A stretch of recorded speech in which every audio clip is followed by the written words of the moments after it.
Good afternoon. This is the fourth lecture on surviving cancer in Asia.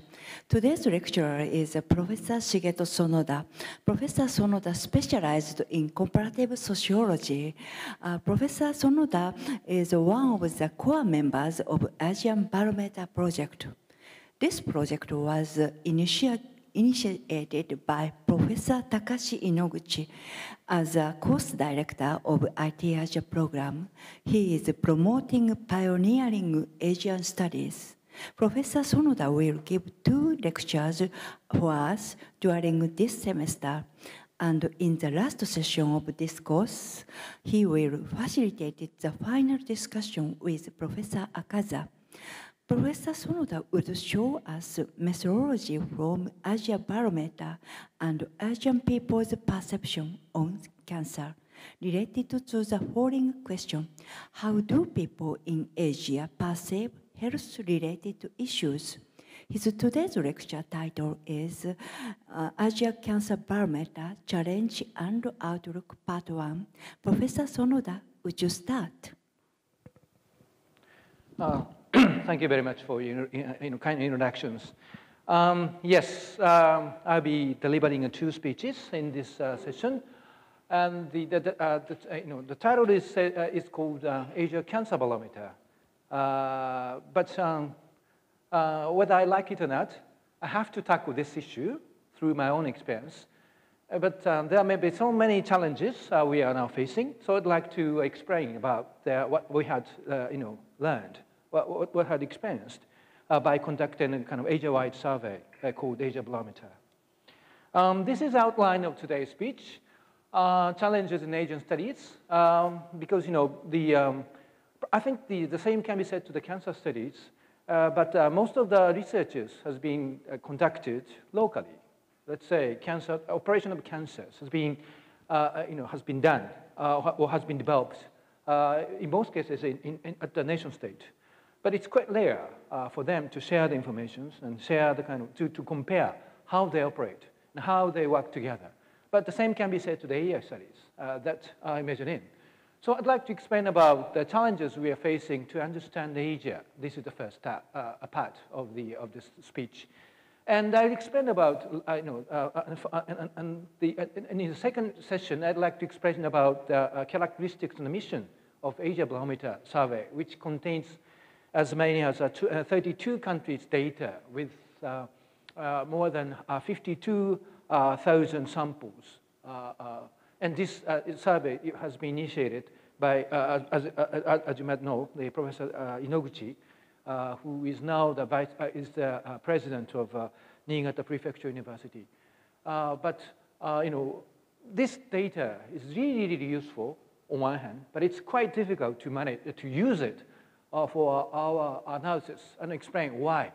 And thirdly, by using I'd like to briefly introduce about the intellectual contribution of the project called Asia Barometer, because we have to use this experience to go into the next step of designing and conducting Asian cancer study, cancer barometer that we are going to think later. And fourthly, I'd like to pick up several issues or several questions that we used in the questionnaire of Asian Barometer, and try to I'm just using the very simple statistics so that you can think of the necessity or difficulty of using the data across Asia, and I'd like to summarize our discussions. And later, I put some questions to be answered by you to go into the next step. Okay? Yes. As you know, the IT Asian is a course that co-managed by the Graduate School of Interdisciplinary Information Studies, which mainly focus on the media studies or culture studies, and the Institute for Advanced Studies in Asia, which specializes in area studies. So it's IT in Asia course is a combination of media culture studies on one hand and area study on the other hand. But if you have a look at how the Asian studies have been done so far, it's quite, we have been facing so many difficulties. For example, we're using the concept of Asia very, many times, but it's quite another thing whether we can really understand the definition and the scope in Asia. I'd like you to have a look at the next slide about the picture that we might have in different areas. Well, this blue chart, this part explains that the less than 10% of the total population, in this case, in Russia, in some countries answered that Russia is a part of Asia. These color shows the rough distribution of answers. Red shows less than 10%. Yellow one shows large, more than 10%, but less than 50%. This green one shows more than 50%, but less than 80%. And blue one shows more than 80%. So it shows something very similar to that of a traffic signal. Okay, stop, watch, and go. Okay, and my question is, which is the Japanese image of Japan, Asia? I put the same questions to several countries. First of all, I asked all respondents. Well, this data was gotten from the Asian student survey that we conducted in the year 2008. So just imagine that the data has been collected 6 years ago. And the data was collected in several countries, including South Korea, Japan, China, Vietnam, Philippines, Singapore, and Thailand, 7 countries. But,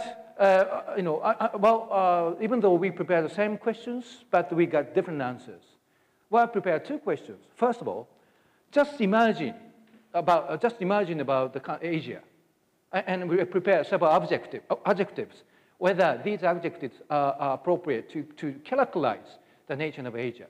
And then we prepared a list of countries and asked each respondent whether they think these countries will be included in the part of Asia.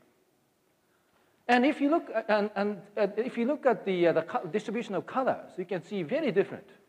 My question is, which one is that of Japan?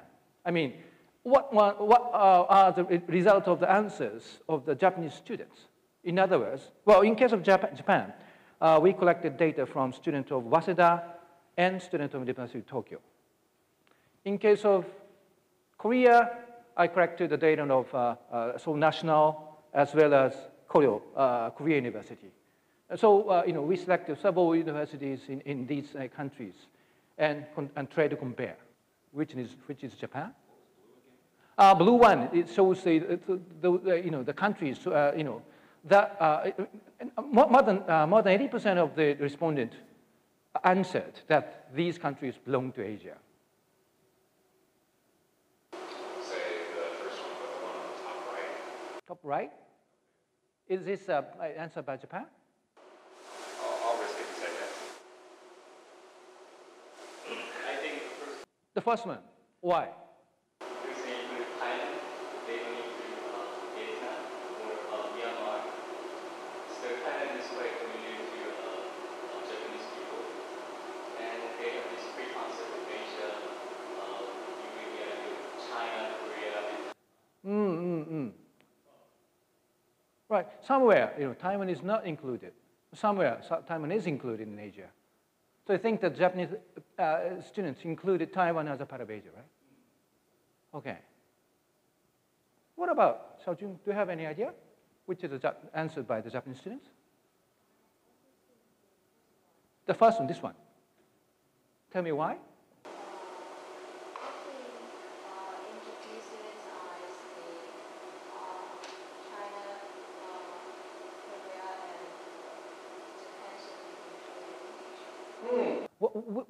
Which map do you think is the answer by the Japanese? two students answered this one, and one student answered this one. You also agree with this one, huh? Okay, you are right, you are right. And I have to say that, this is the answer by the Japanese student, but I have to say that the Korean student's answer is very, very similar to that of Japanese. But, but if you look at this, map, Japan, China, India, Myanmar, Laos, Cambodia, Vietnam are just in between. And Indonesia, Malaysia, and Thailand, and of course, Singapore is here, is a core part of Asia. And I have to say that this is a result of the answers by Singaporean students. And which countries, which country student do you think this answer comes from? No blue answer is here. Only green one. Around here. And most of them are yellow, except these areas. No. It's answer from Chinese students. So Chinese think, oh, China is a part of Asia. Japan, South Korea, but not North Korea. Huh? Interestingly, Vietnam is a part of it, but Laos, Thailand, not so much. But if you can get this map, we call it cognitive map of Asia, we can find that our definition, our image of Asia is locally different. It's really different from one country to another. But we will start to find out the reason why these images are different. Simply because we have the data, we have the result. We can speculate what are the reasons behind of the different cognitive map or the different images of Asia. But these results give us a very challenging task. Even though we are using Asia as a very common expression, but the definition or scope might be quite different. As I mentioned, most of the Japanese students think that Japan, South Korea, North Korea is also included in part of Asia, mainland China, and some South Asian countries are the main components of the Asia. But if you look at different a country's results, you see the different results. So the thing is, without making a clear definition, we cannot make a fruitful argument about Asia. And other than that, these two contrasting map will tell us the importance of collecting data or empirical evidence so that we try to compare solidly or empirically. So these attempts would be possible only when we collect the data, at Asia-wide.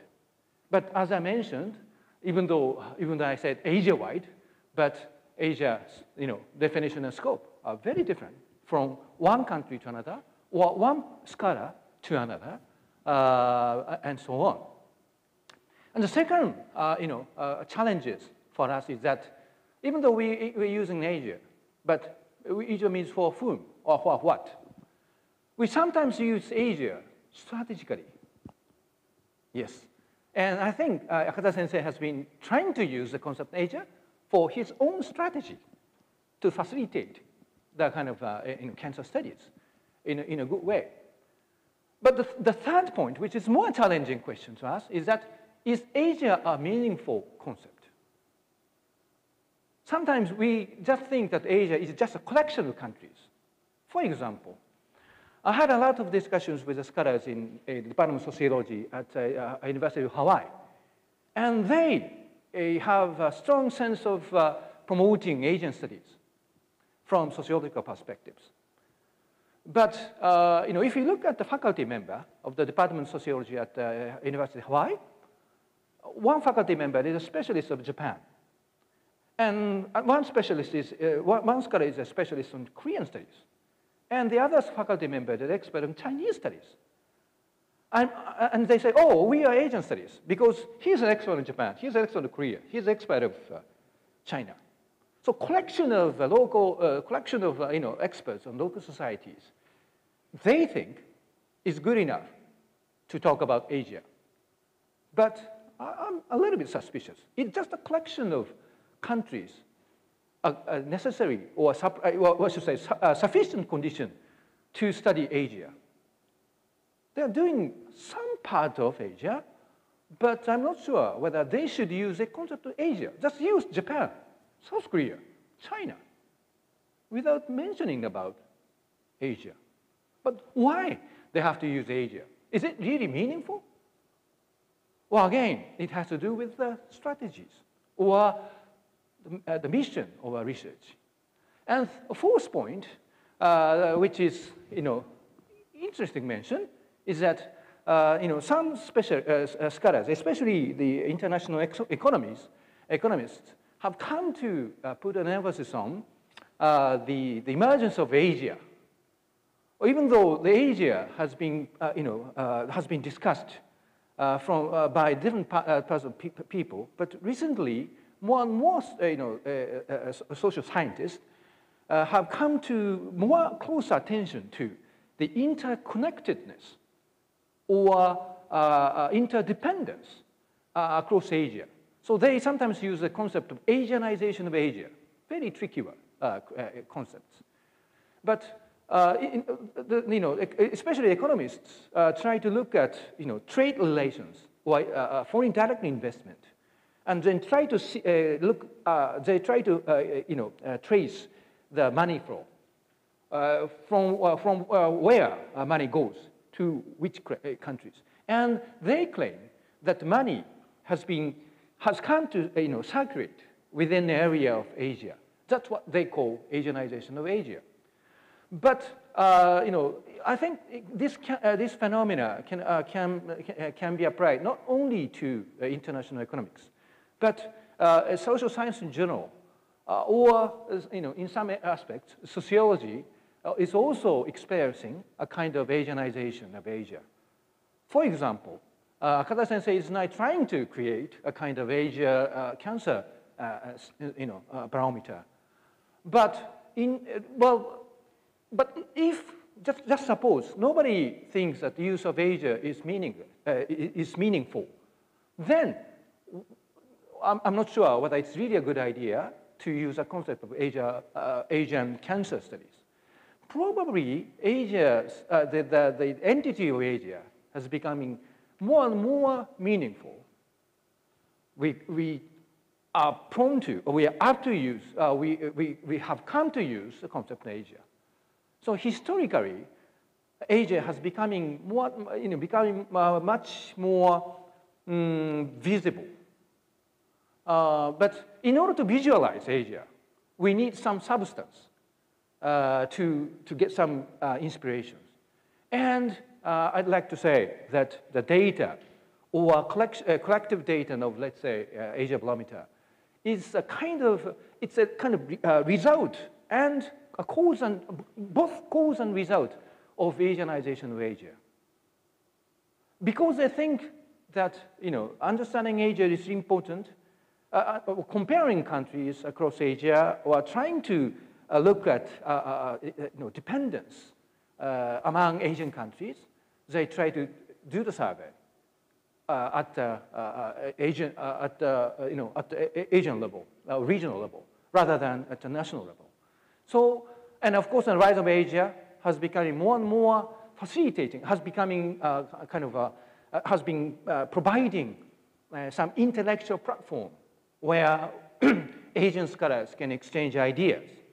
So this concept is really, I think, Asianization of Asia is a kind of very useful idea for us to think of the necessity of creating the Asia Cancer Barometer.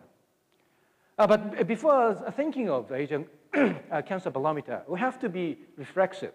We have to think back what we have done, or what sort of fruits we could get, what sort of difficulties we might face.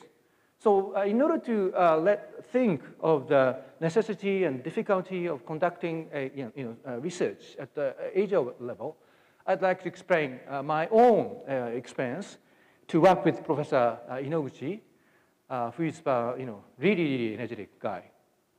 Professor Inoguchi, when he was working at the Institute for Advanced Asia, when he was a faculty here, Toyo Bunka Kenkyushu was named. The English expression of Toyo Bunka Kenkyushu was Institute of Oriental Culture. But the concept Orient is really provocative for some scholars, especially historians, not like the concept Orient. So we thought it's necessary to change the English name. But interestingly, the government in Japan,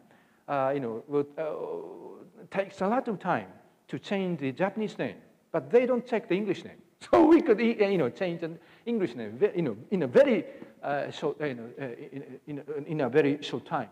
But anyway, in 2002, Professor Inoguchi wrote a very interesting short paper titled "To the Establishment of Asia Barometer," which was contributed to Chuo Koron, a very popular monthly magazine in Japan. What he tried to do was that he used a metaphor of the desert of database. And he said that Asia, even though Asia has been developing, and its social science has been developing also, but he also mentions that we are still lacking in the database at the Asian level. So that's why the Asian scholars cannot create a new concept by using the empirical data which covers Asian countries. Of course, South Korea, Taiwan, Japan have already developed its own method to conduct a kind of opinion poll. So in some areas, it's quite easy to conduct a survey at the nation level. But it's quite another story. Whether you can do the same thing at the Asian level. So he proposed to conduct a kind of survey at the Asian level just 12 years ago. But at the time, he found it very difficult to conduct this research simply because lack of interest by the scholars and also because of the lack of money he has. So what he tried to do, do you know what Professor Inoguchi tried to do in order to start the Asia Barometer?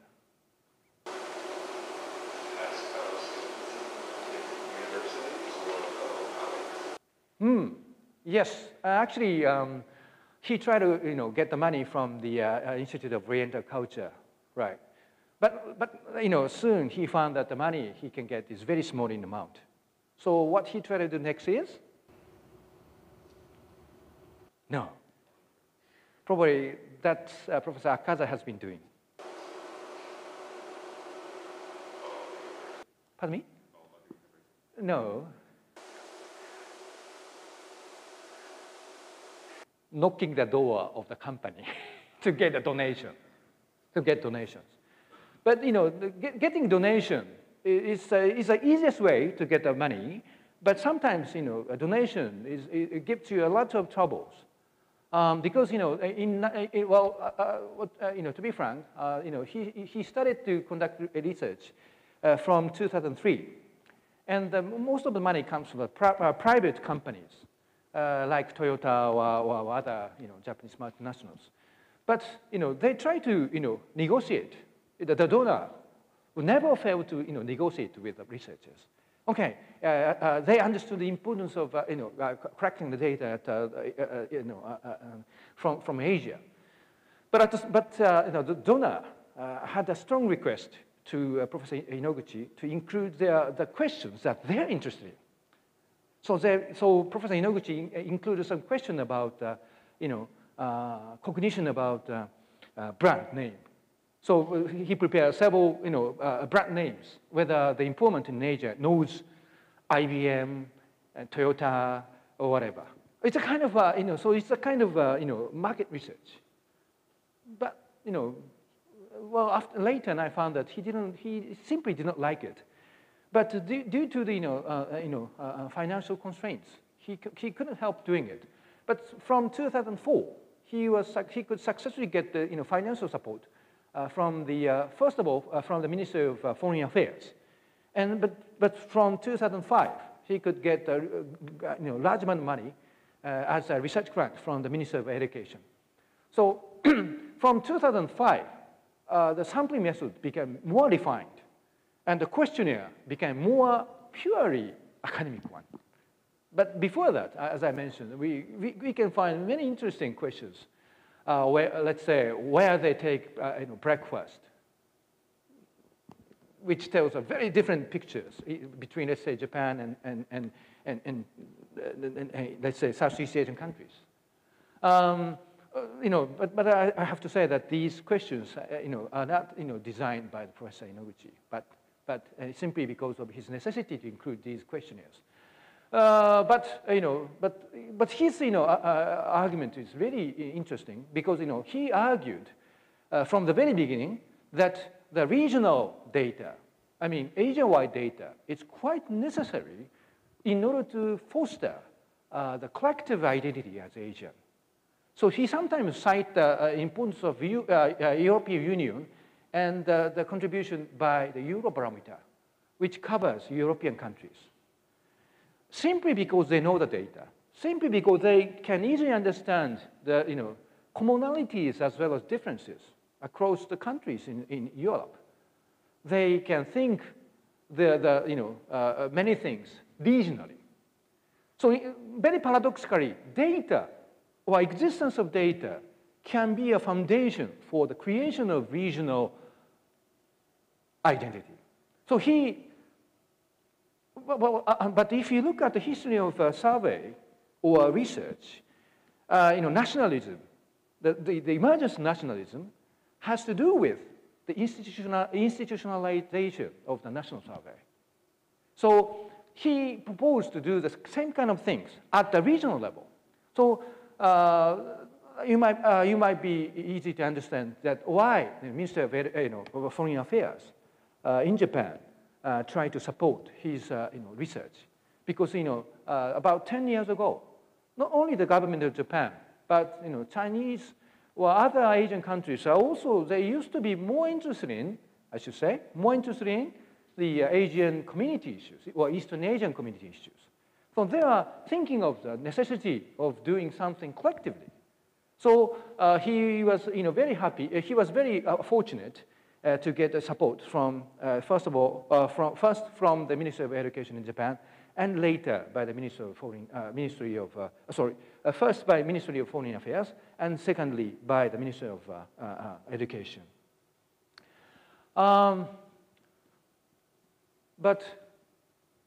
collecting data is really one hand, but it's quite another story whether you can get a good interpretation, or whether you can get good result from it. It's a really paradox of so-called digitalization or globalization of social sciences. It's becoming more and more easy to get raw data, as long as you have enough imagination, and as long as you have enough money, you can design a kind of questionnaire to be distributed, across the globe. Yes, you can do so if you're a billionaire. Yes, but it's quite another story whether you can write a good story by using these data. In other words, what we are witnessing here is that on one hand, we are having more and more raw data. We are having more and more data across Asia, but we are still lacking in. We are still, suffering from the lack of knowledge to interpret the result. So I said, from we have come to have more fast data, but second data is a kind of we sometimes use a kind of concept of interpretive data that are used to interpret the results. For example, this chapter, sorry for using a kind of a Chinese letter here, but figure 1 shows very different traits that can be found between China and Malaysia. And you might think, why, Professor, why did you try to compare China and Malaysia? These countries are different. Malaysia is a multi-ethnic country, and the way of governance is different. Educational system is different. Why do you try to compare? Of course, I don't have any serious reason why I try to compare. But I happen to find that, contrasting figures. Well, this figure shows that, if you try to have a look at, this one, this blue, a blue one shows, the academic background of the Chinese respondent. And the percentage shows the anti-nepotistic attitude. So if you look at Chinese data, you can see that those who are much better educated are less anti-nepotistic attitude. In other words, well, the cycle, it shows the result of the answer made by universities, graduates. In China, university graduates are more tolerant toward the use of network, or 1C in Chinese, than those who are less educated. But if you try to have a look at Malaysia, this one, red one, shows very contrasting, phenomena. The university graduates are most anti-nepotistic. So university graduates do not like to be like the so-called particularistic ties or some personal ties to be used for the public purposes. Again, you might ask me, why you try to compare China and Malaysia? If you try to compare China and Japan, then you can, professor can interpret the result effective. But interestingly, if you put the data of, let's say, South Korea and Japan, it shows a very similar tendency that, with that of China. So China is a part of, it's a kind of, representative data from the East Asian countries. And Malaysia or South Asian, but some countries show, let's say Thailand shows a very different pictures. But somehow we could find these differences. The question is, why? Well, we understand that there are differences, but the question is, why different? But, okay, do you understand about this? In college students or graduates of university in China are a little bit tolerant that the personal ties to be used for the business or for their everyday life.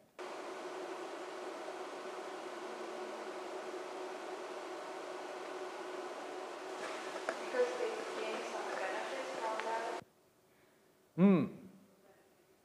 So you mean the undergraduates, graduates of universities are the beneficiaries? They get benefit. But I think the same can be said to Malaysia. I think Malaysian university graduates get more than those who were less educated.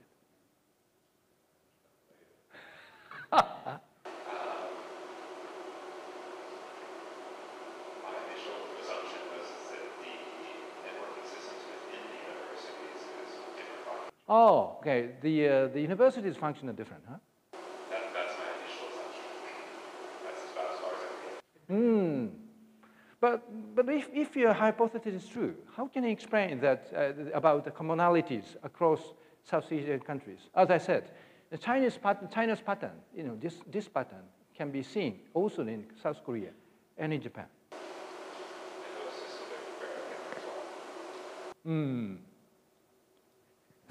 Dr. Sonoda? Yes. I'm very sorry. Do you explain what means that the x-axis, the Saite, Jite, Jiko, that is the grade of the nepotism? Well, I use two variables. One is age, and the second is academic background. And probably, in terms of the age, probably the 50 to 20, 30s, 40s, 50s. Oh. And in terms of the academic background, I think probably graduates of universities or high schools or whatever. So we prepared 4 categories in academic background as well as in age, and try to see whether, let's say, older generation or younger generation are more anti-nepotistic or not. But in terms of age, we can find interesting phenomenon. But if you look at the economic background, we can see, as I mentioned, very contrasting patterns. Of course, you might take time. What are the reasons behind? But of course, when I happened to find this and have a look at this figure 1, I was simply amazed what to be, what I think as a reason for the differences. But later, after checking one variable that has to do with these 2 societies, have a very significant contribution to these differences. That is the proficiency of English. Well, it might take time, so I'd like to go to the next one. But sometimes we face such kind of difficulties. Data is the data is in need of explanation. They are waiting for us to give the meaning. But sometimes simply because we are not as I said. Many social scientists are not so much familiar with the comparison between China and Malaysia, for example. They always, let's say, many scholars try to compare China with Vietnam because of socialist system, or compare China with South Korea and Japan because they are East Asian countries. So we try to use a very familiar concept to, let's say, to initiate a comparative analysis. But simply because of having different data, we can, as I mentioned, theoretically compare these countries. But it's quite another story, whether we can make a good interpretation. So that's the situation we are facing. We are having many data. We have been accumulating data at Asia-wide. But simply because we are lacking in imagination, we cannot interpret. So that's what we are facing. And that's the biggest challenges that the Asia Barometer is still facing. Well, if you hear that the Asia Barometer contains 32 countries' data with more than 52,000 samples, you might be tempted to say, you might say, then the potential user might be many. No. Annually, we receive 20 or 30 applications, to get a license to use the data of Asia Barometer. Too small in number. And I really understand the reason why. Because, using such a huge data is really, really difficult. Of course, you can compare. You can get these, data results easily. But it's quite another story whether you can, get a meaningful interpretation. Yes. Right. Okay, let's move into the other next part. And Asia Barometer has been conducted annually from 2003 to 2008. But it is 3 years ago that we could create an integrated data set. And as I mentioned, that's why we could cover so many data in this database. For example, we have the questions about quality of life, political attitudes, and consciousness, social life, image toward foreign countries, gender issues, expectation towards the government, and so on. So, and some, if you're interested in, the question about the favorite foods are also in. And the food issues are really interesting. But anyway, we have so many questions are there. But so many questions are still waiting for the users to use their data. Let's say so far, I haven't seen so many experts in public health has been using the Asia barometer data, simply because they find it difficult to use a data set. Okay, as I said, collection of the data is quite one thing, but getting great findings is quite another story. But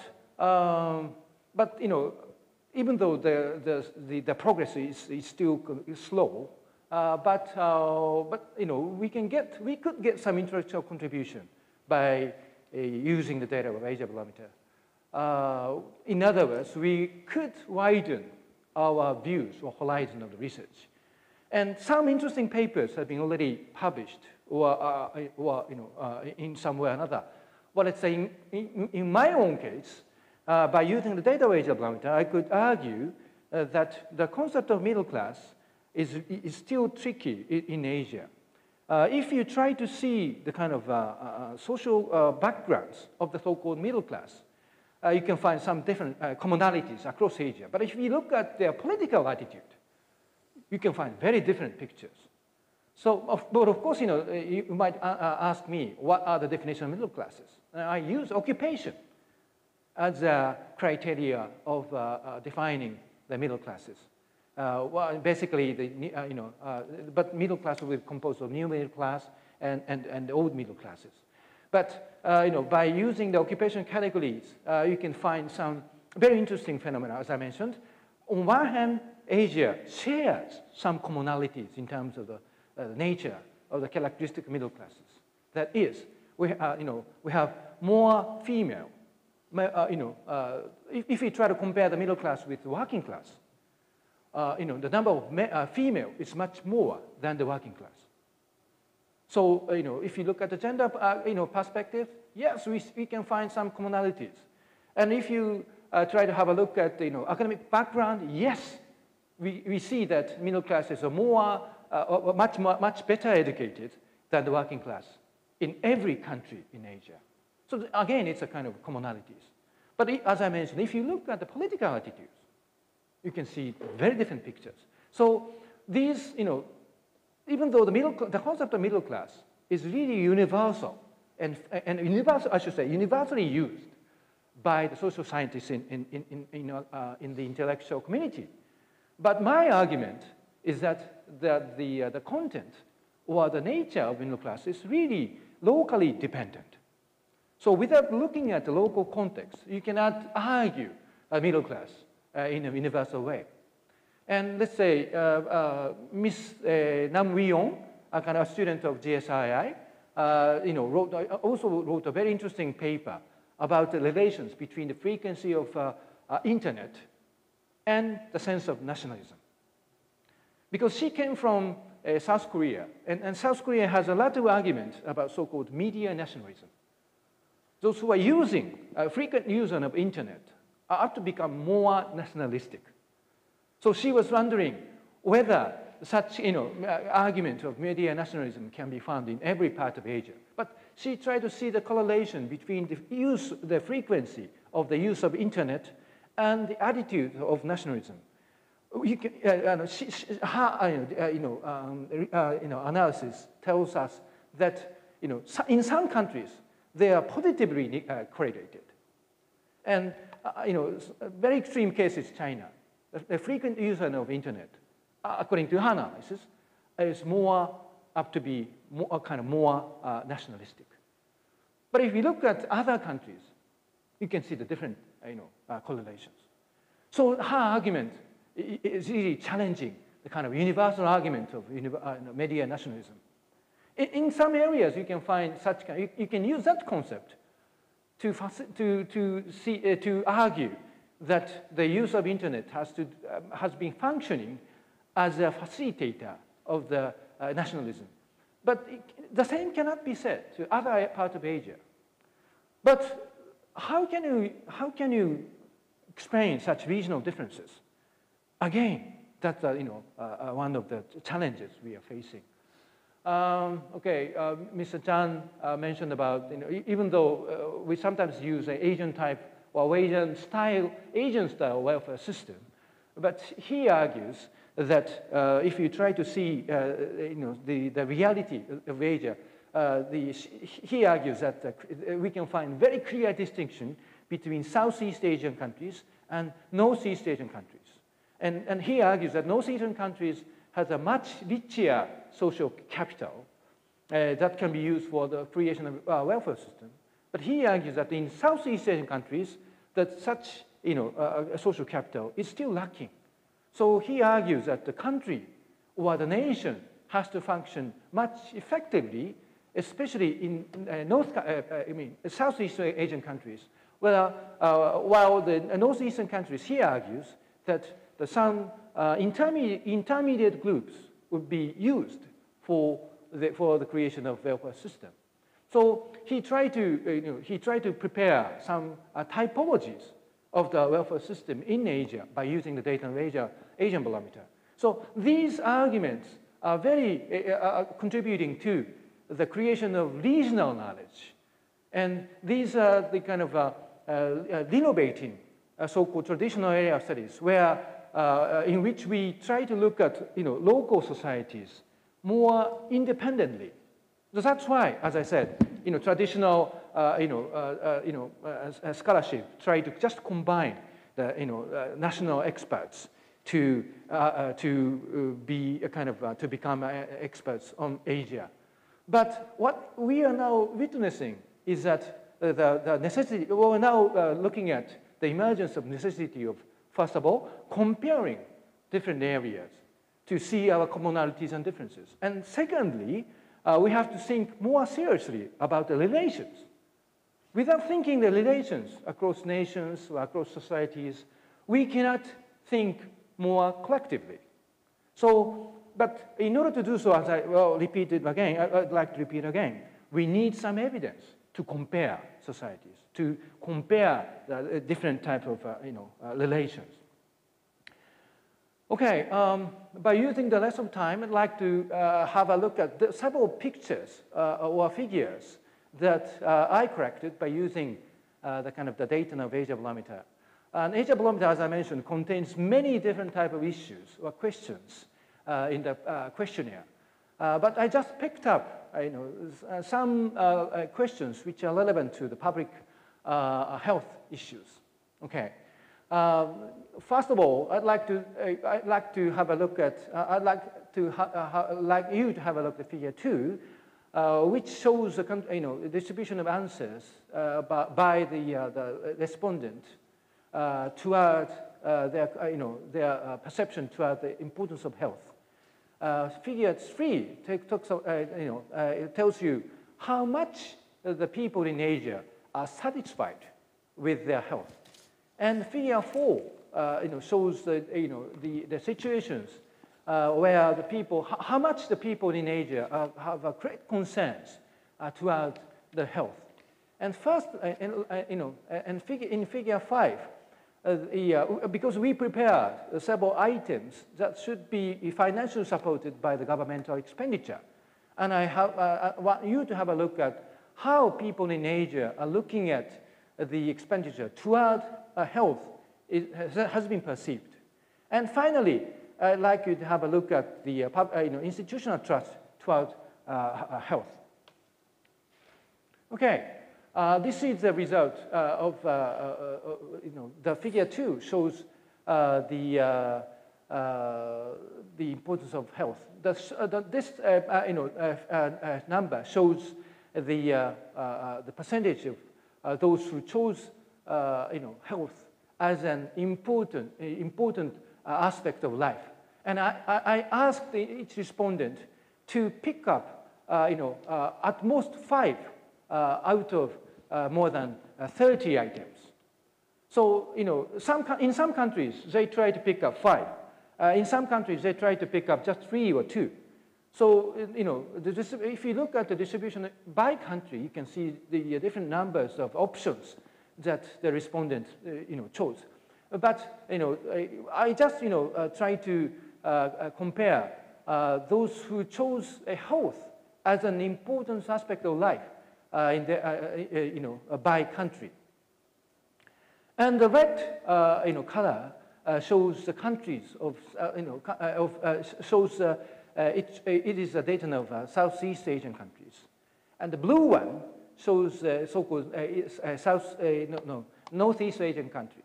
Or society, well, again, Taiwan is, tricky whether we can call it country. But anyway, the blue one shows, illustrates Northeast Asian societies.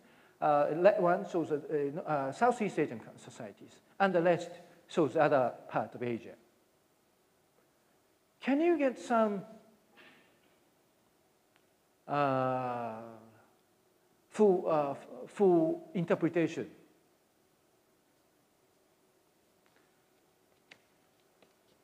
About this one. Well, why people in Singapore, Kazakhstan, Vietnam, South Korea shows a higher percentage than Philippines, Pakistan, Maldives?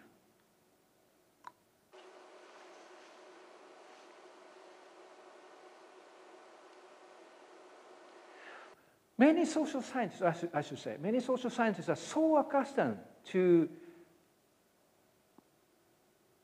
look at the countries by the level of economic development.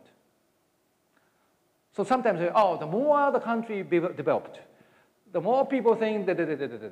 That's a really common phrase that social scientists are fond of using. But are there any commonalities?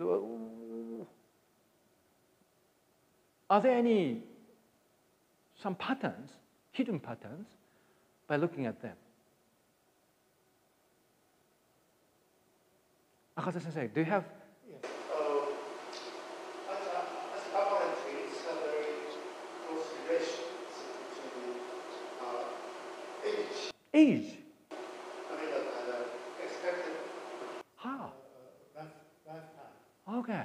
So those life expectancy, this longer country, might have more.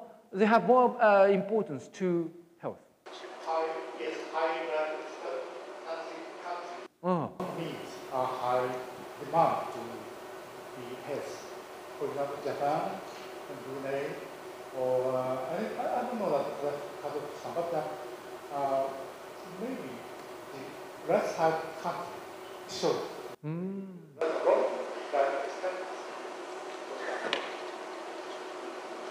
It might be true. Of course, in order to support Professor Akaza's argument, we have to see the correlation between. Probably have to conduct some correlation analysis between the life expectancy on one hand and the percentage of those who chose health as an important aspect of life on the other.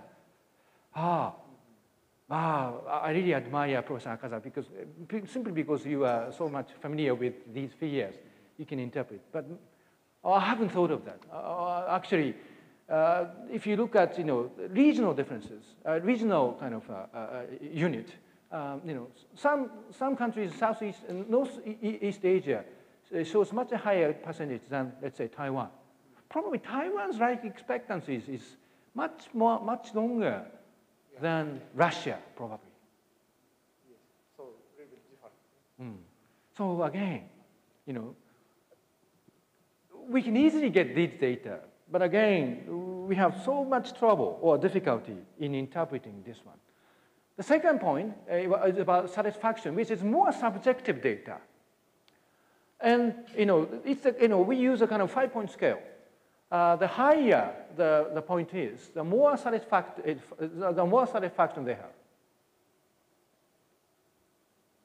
Brunei is here. Bhutan, yes, Bhutan is a country of happiness. In Indonesia here, Maldives, India, Philippines. But interestingly, northeastern countries are located. Well, this dot point shows average across Asia. The same can be said to the previous one. This is average, okay? And again, this shows average. Sorry. Sorry. So even though the northeastern countries have we are enjoying a longer life expectancy, But if you look at subjective aspect of our social life, people in South Korea, wow, I haven't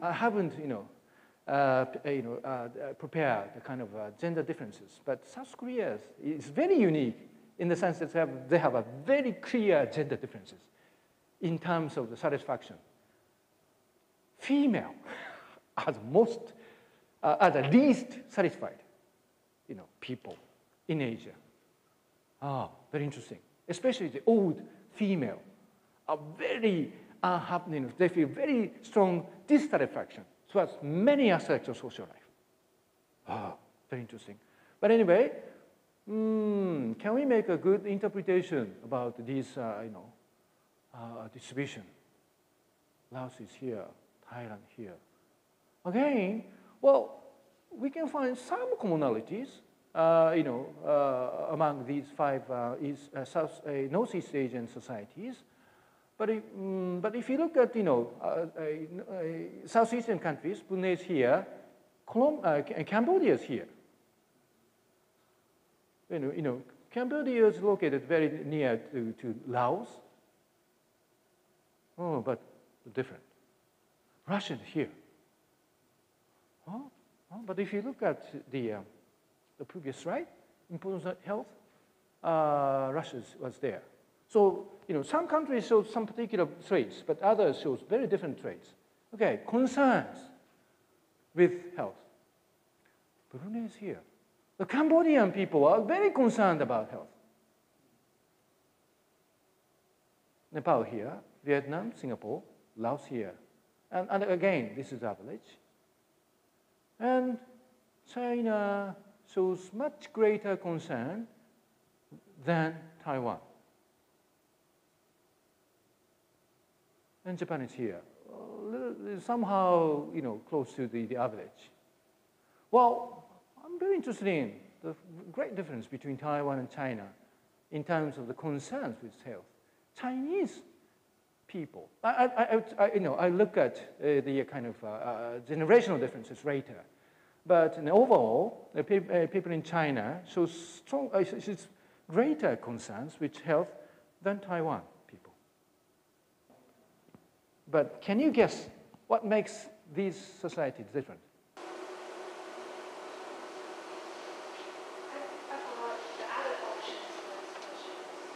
Maybe Taiwan has they have other options that may be more important. Oh, no. Sorry for that. This one, multiple answer means that, whichever item they think concerns, they can choose. But as to the, this one, importance, we limited the number of, selected options, a maximum 5.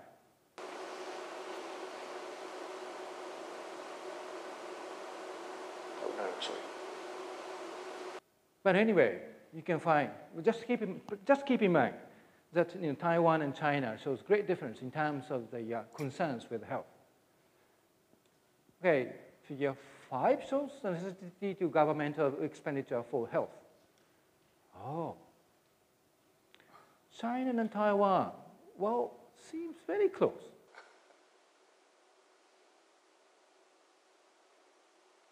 But Japan, well, actually, if you look at Japan's data, you can clearly find that many Japanese students, regardless of the age, they are expecting the government to spend more on health, but they are not expecting the government to spend more on military. The same can be said to South Korea and Hong Kong. But somehow, China, people are expecting to spend more on military. But, again, well, I'm sorry for my, my curiosity comes from my, personal interest, but, if you try to compare the concerns, China and Taiwan are, very different. But in terms of the necessity, well, of course, it's a kind of a subjective one, subject necessity to the governmental expenditure for health. Well, Taiwan and China, it seems to be very similar. Well, I try to interpret these, results later. Finally, I'd like to have a look at trust with the public health system. Sri Lanka, this figure will be rather, difficult to get. I prepared, how many? I forgot. More than 20 institutions to be listed in the questionnaire, and I asked whether each respondent trusts these, institutions. And of course, I try to,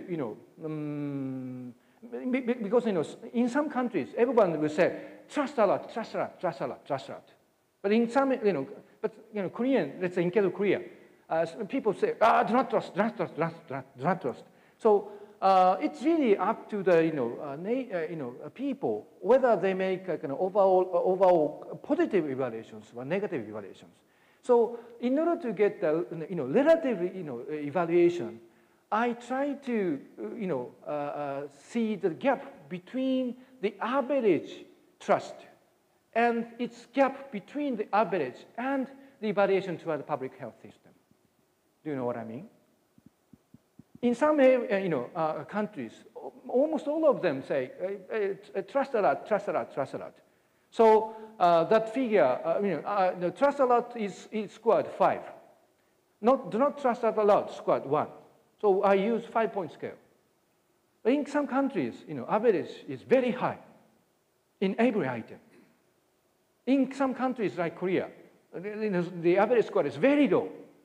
So it's quite difficult to compare, across society. So I try to, first of all, I got the kind of average score across institutions in every society, and try to find the gap between the average and the score toward the trust with public health. The positive one, the positive score, shows that their evaluation is relatively positive than the trust toward other institutions. But negative one shows, negative, relatively negative. This is average across Asia. So, all in all, generally speaking, people in Asia trust with public health system rather positively than the other institutions, like military, or like police, or school, whatever. Dr. Sonoda? Yes. May I ask you? Yes. Because in this graph is very interesting, because in Indonesia, there's almost nothing to be a public health system, just only for the military or a politician. But average people, they cannot obtain such kind of the public health system. But the trustness is very high. Yes. So how do you think that? Of course, we have to look at the Indonesian case. Maybe the term of trust is very different, because trust for existing system or trust for future plan. No. We are asking about the current situation. And just remember that it doesn't show any absolute answer, absolute number. It's a kind of relative answer. In other words, as I said, I prepared more than around 20 institutions. And I asked each respondent in Indonesia to evaluate from 1 to 5. 1 shows do not trust at all. 5, trust a lot. And we got the kind of average and try to see the gap between the average and the score toward it. So in other words, so 2 possibilities are there. Even though there's no good public health system, but they trust these systems much better. This is one possibility. But the second possibility is that simply because Indonesian people trust with other institutions are very poor. So that's why the relative variation toward public health is good. So I should have put the score of average score here, so that we can see the overall trust across countries. So I have to see the kind of average score. Otherwise, I cannot see which interpretation is more appropriate or not. Right. So such paradox sometimes happen. Even though if you probably the subjective evaluation and objective, especially objective evaluations by the expert might be very different from that of these data. Well, again, we have to think why. Of course, let's say whenever we try to deal with these subjective data, we can help looking at how critically the respondents are looking at these institutions.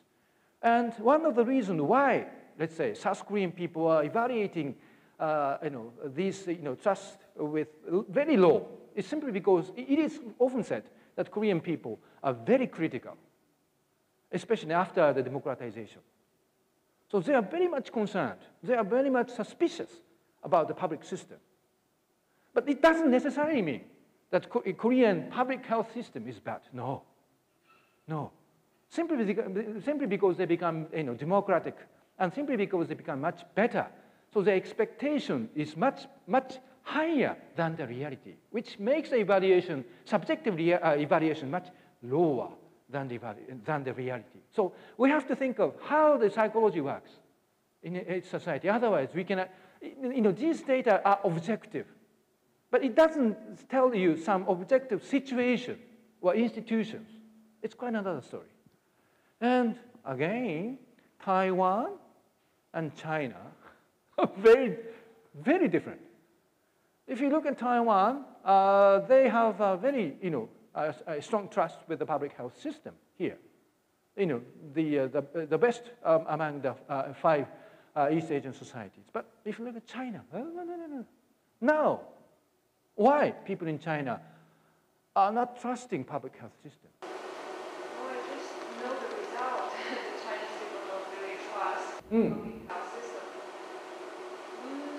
Maybe we really don't have that kind of good, health service,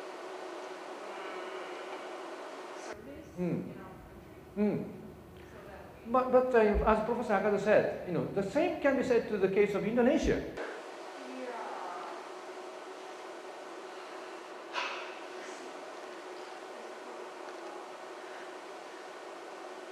But Taiwan's case is easy to interpret. Why? How can you interpret? Well, continuing with the previous statistics, they maybe trust their public health, and so they don't have great concern with their health, and then they don't need their government to spend more money on their health. Yeah. But in It's easy, you're very, convincing. Because Taiwanese evaluation toward the public health is pretty good. Public health system is good. So they have little concerns with the health.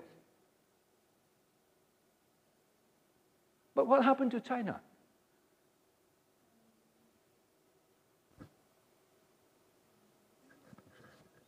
They do not trust government.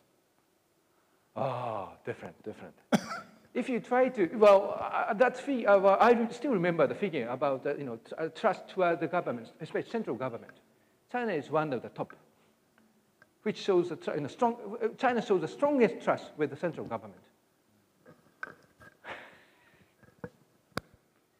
If that is the case, if there is strong trust for the central government, then you said this data is kind of averaged out, right, compared to the other institutions. So rather than a public health system, they may trust a military or central government or other social institution much better than public health system. That's right. So, very paradoxically, comparing, easy comparison sometimes will not give you a right answer. In order to interpret these data, we have to, paradoxically, as I said, we have to look at local cases very, concretely. Otherwise, you will mislead, or you get, wrong answer to this interpretation. Okay, but anyway, comparison is really fun, and whether it be the other, China is also, becoming more and more aging society, and the public health is becoming more and more concerned. And later, I'd like to conduct some generational, analysis. I try to, look at the results by age cohort, how much they are interested in the health, or how much they are dissatisfied with health. Well, because every society, especially from this part, I'd like to just focus on South Asian countries because putting all the data together makes our figure too complicated to read. So I just focus on 5 Asian societies from now on. And that's why I colored red so that I will capture kind of attention from you. Okay, this is the the vertical line shows age, and this one shows the percentage of those who chose health as an important aspect of social life. And this asterisk shows that the difference across age is statistically significant. Now you can see that except Hong Kong, well, the very dramatic one is Taiwan, but not only in Taiwan but also Korea, Japan. Well, Japan shows in the 60s, the pattern shows very very strange trends. But generally speaking, the older the respondent is, the greater they think the importance of health becomes. But again, you can find that some minor differences across Asia. Hong Kong, I don't know why Hong Kong doesn't show any statistically significant difference across age. But if you look at the satisfaction, you can see the very different trends. Very, basically very similar. The older people become, the more dissatisfied with the health, which is very universal phenomena across Asia. Okay, so conducting cohort analysis will tell you, will make it possible to see the future of our society. Well, the more, let's say, the more older generation we have more dissatisfied people toward the health, probably. Okay, the concerns with health. Well, the difference across cohort is not clear, but the difference across societies is still clear. China still shows, well, if you try to have a look at the younger generation in their 20s, for example, here Taiwan, here's China. The Chinese youngsters show very strong concerns with health, but Taiwanese youngsters shows very difference between them is very big. But these differences will not become larger or smaller. But the question is, why different? Why are there differences between Taiwan and China in terms of the concerns with health? Again, the tackle. It's a problem. Yes? I'm very sorry. So is there no difference between the population that surveyed between Taiwan and China? Because age distribution or, the occupancy or everything, background. You mean distribution of age? No. I think background of the people who surveyed between China or Korea, the China and Taiwan.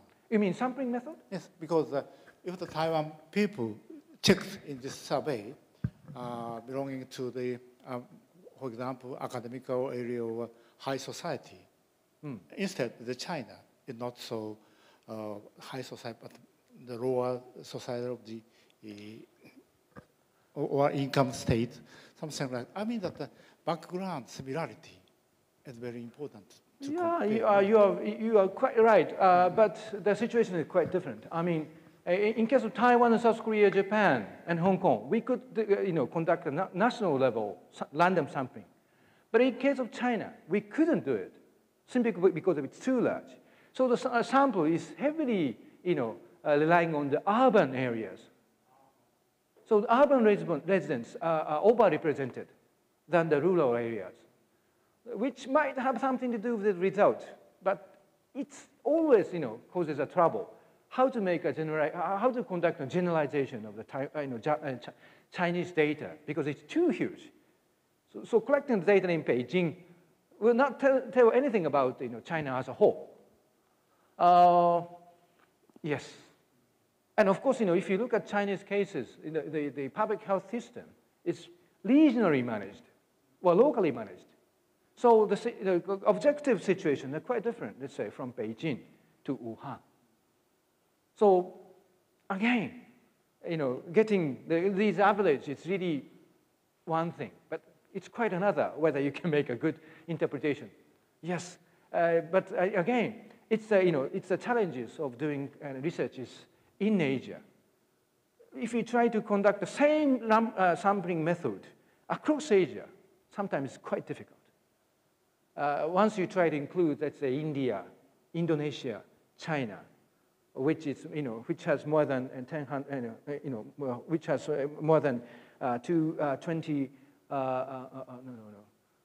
200,000 population. But in Korea, Japan, Taiwan, easy to manipulate. So comparison across three societies are relatively many, are more than the others. Once you try to include China or India in, then the comparison becomes much difficult. Yeah, thank you for this comment. Yes, this shows the kind of generation differences in terms of the perception toward the necessity of the government expenditure for health. China here, this, not clear differences, but the younger shows a relatively wider differences, let's say between Taiwan and Japan. Well, as I said, if you look at Japan's data, people in Japan are expecting government to spend more on health and welfare, which is relatively, exceptional in Asia. Well, if you try to, but very interestingly, many East Asian countries, especially the Southeastern countries, expect the government to spend more on education. But if you look at Japan's data, well, education is not the kind of a good target of the governmental expenditure. But the health and welfare are the most favorite items for the Japanese respondents.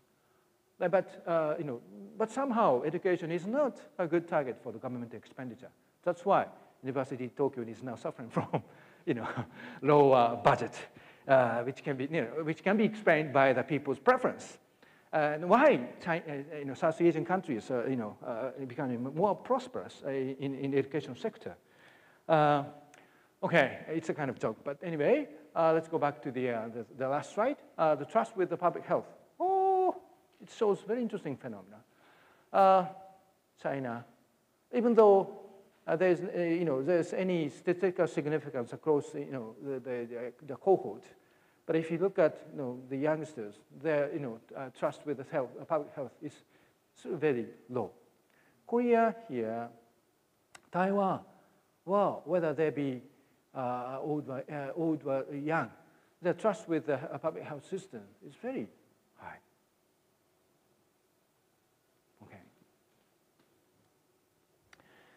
Okay, the final, well, it's 4:20. Then we are running out of time. Then we can find some commonalities and differences across Asia. Yes, but we are facing how we can explain what sort of logic we need. Sometimes fertility rate, sometimes aging population, percentage of aging population might matter. But sometimes the level of economic development matters. Sometimes system matters. But anyway, sometimes national institutions were not enough to explain such regional differences because, as I mentioned, some huge countries like China, the public health system is being taken care by the local government rather than a central government. So we have to look the local situations more minutely so that we can get much better picture, or much better interpretation of Asia. The second issue is that well, the reason of my picking up the public health issue is simply because the cancer, the disease of cancer has to do with the health issues. And, does our findings have something to do with the development of cancer, Asian cancer barometer? My question is, what sort of questions should be included in the cancer study to enrich our findings? And the first, last but not least, is that point is that, well, we are increasing the number of data sets, but still, effective use is still rare. Yes, we can use these data, but if we don't have a good user of the data cannot be utilized effectively.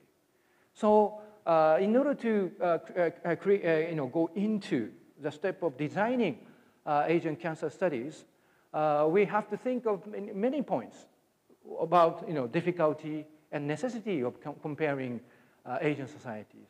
We are still lacking in some imaginations to interpret the data. But in spite of that, we need to do so in order to facilitate the regional cooperations or collaborations.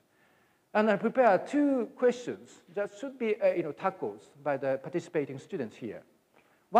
First question is that in Asian cancer barometer that we are going to design from now on, who should be the target of the research?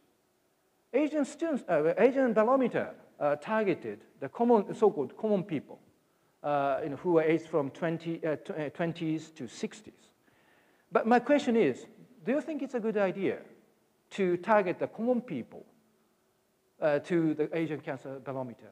Or should we just focus on patient or family or medical doctor who are taking care of the cancer or something else?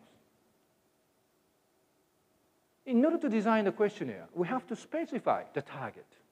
Without specifying a target, we cannot create the design, we cannot design the questionnaire.